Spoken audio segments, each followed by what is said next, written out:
Is this the worst time to buy a house? San Diego's median home price is now over $1 million.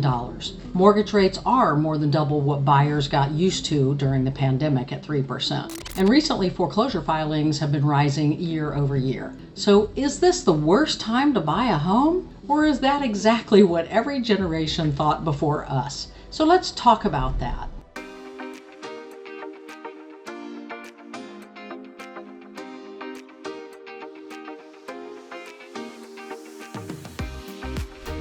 Hi, if we've never met, I'm Jennifer St. Clair, your host of Living in San Diego, and I've spent more than 21 years in San Diego real estate in a lot of different areas. And I need to be honest with you about what I'm seeing currently in this marketplace. This may be one of the most confusing housing markets I've ever seen. And it's not because the market's crashing, and it's not because the market is booming, but because there are strong arguments on both sides of whether you should or should not. Now's a good time to buy a house, or if it's the worst time to buy a house. So the case against buying, let's start with the reality. Homes, as we know, are expensive. Payments are expensive. Insurance costs are through the roof. Property taxes are a real burden, and maintenance is expensive. The costs of materials and labor has gone up. San Diego's median single-family home price recently crossed $1 million. That's a number that would have sounded unbelievable not long ago. I mean, like not even 4 or 5 years ago. The middle class is absolutely feeling the pressure, and we're seeing a lot more financial stress in the economy. Foreclosure activity has been rising year over year.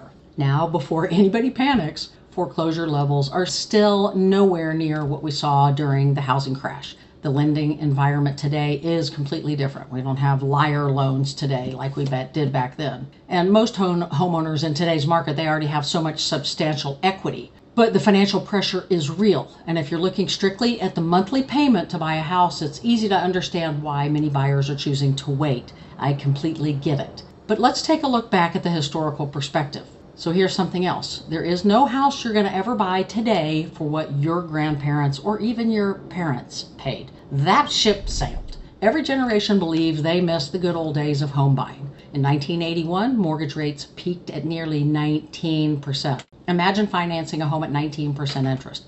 Now, I know, they were way cheaper. They weren't even close to $1 million. So that's not a fair perspective, but it is a perspective.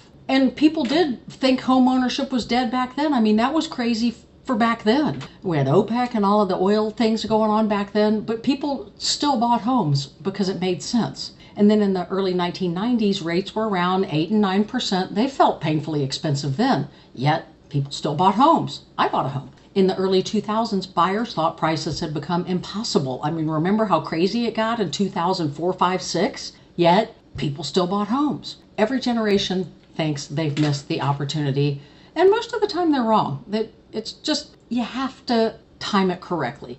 So the question isn't whether homes are expensive. The question is whether home ownership fits your long-term plan. And this is where I think a lot of buyers actually get stuck, because they ask me all the time, they're like, is now a good time to buy a house? And that's actually really the wrong question they are asking. The better question that they should be asking me is now the time for me to buy a house? And that's why we do a buyer consult. Call me. I'll talk to you, because real estate isn't just a financial decision, it's a life decision. Maybe you got married, maybe you're having a baby, maybe you got a notice to move, maybe you're going through a divorce, maybe you got a new job, maybe you're retiring. There's all kinds of life events. Maybe you're tired of rent increases every year, your bathroom having mold, repairs not getting done, and not having control over what color you paint your house. So those life events and challenges don't always wait for perfect market conditions, or ever. So why do people still buy in markets like today? Because despite all of the challenges, there are some very compelling reasons why. They want stability. They want predictability. They want control over their environment. They want the ability to paint the walls or remodel the house or put in turf or garden or remodel the kitchen, build a backyard, have pets, plant a garden, stay as long as they want. A house isn't just an investment in your future, it's also the environment that you live in and the lifestyle that you create.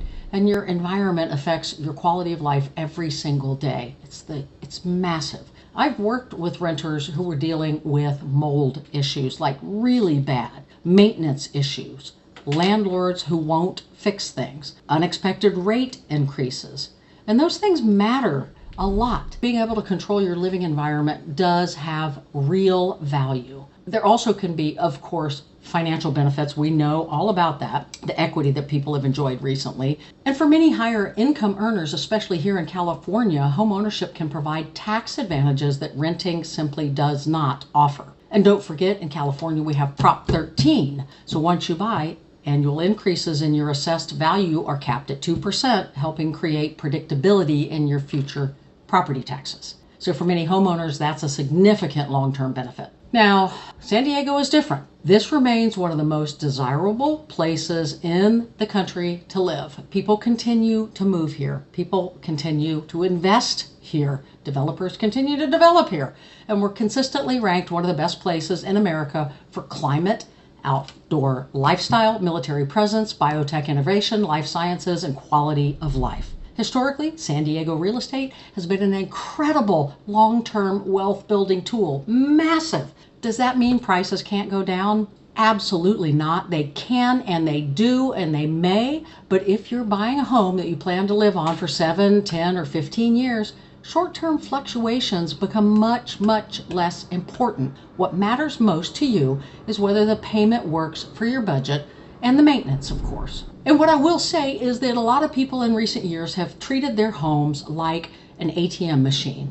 Unlike any other generation in history, we have enjoyed astronomical appreciation in what should be a liability. Your first home, you're a homeowner, your owner occupied is not an asset. It's not making you money. It's a liability. However, the equity that we've enjoyed because of the inflation that we've had has created an environment where people can pull money out, or they've got wealth beyond their wildest dreams from having purchased San Diego real estate.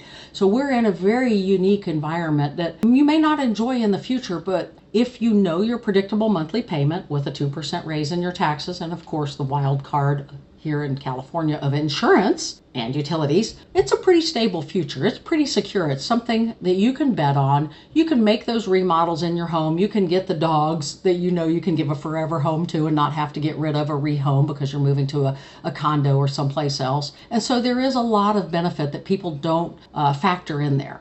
Like I said, give me a call. We can talk about it. So moving on. There is another piece of this puzzle that many buyers do not understand. A few years ago, millions of homeowners locked in. Just a few years. I mean, just recently, millions of homeowners locked in mortgage rates at 3% or less. Oh, God.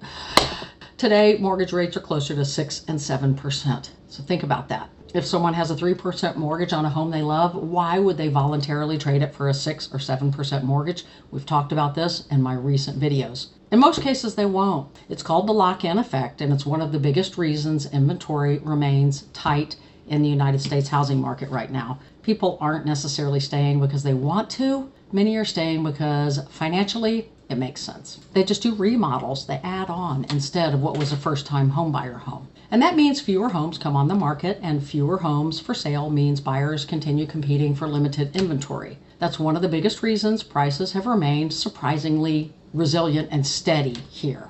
And if you are trying to figure out whether now is a good time for you, that's a conversation worth having. Give me a call, send me a text, book a call here, download my relocation guide here. We'll spend 20 minutes talking through your goals, your timelines, your options, and we'll see if it even makes sense for you. I'll tell you the truth. You may not like it. I'm always going to tell you the truth. So even if you're 6 months or a year away from buying, that's actually the best time to plan ahead. And why waiting isn't always safer. Here's the irony about that. Many buyers who are waiting for a better market may actually be waiting for more competition. If rates come down significantly or even slightly, more buyers will jump back into the market. More competition means multiple offers, less negotiating power, and potentially higher prices. Nobody knows exactly if and when that's going to happen next. It has to do a lot with Federal Reserve policy. And that's why trying to perfectly time the market is usually a losing game. You've just got to jump in when it makes sense for you. Preparation is the real strategy.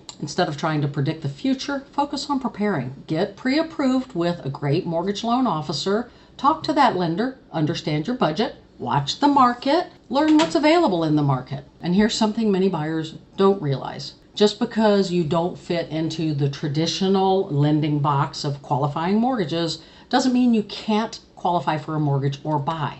There are bank statement loans for self-employed borrowers. There's asset-based programs. There's first-time homebuyer programs.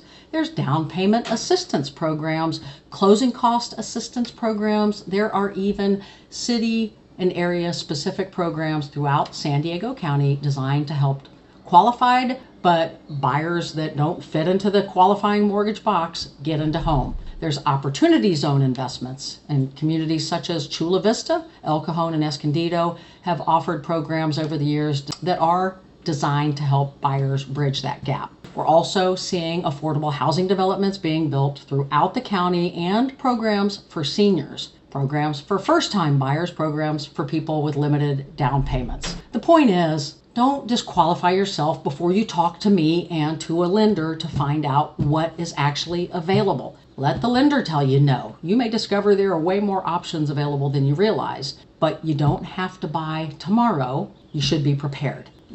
It's a good idea to do it 6 months to a year out. So is this the worst time to buy a home? If you're stretching your finances beyond what you can comfortably afford, maybe. If your income isn't stable, maybe. If you know you're going to move again in a year or two, definitely maybe. If you're financially prepared, if you're planning to stay for a long haul, if you're tired of paying somebody else's mortgage, if you're looking to build equity over time, then the answer may be completely different. The difference isn't the market that we're in. The difference is whether the decision fits your life, your finances, your goals. What about the question of the day? So let's go on to the question of the day. I want to hear from you. I genuinely want to hear. What's the biggest thing stopping you from buying a home right now? Is it the prices, the interest rates, saving for a down payment, all of the above? Have you talked to anybody about those things, or are you just waiting for something else? Let me know in the comments. And if you want to learn more about where San Diego is headed next,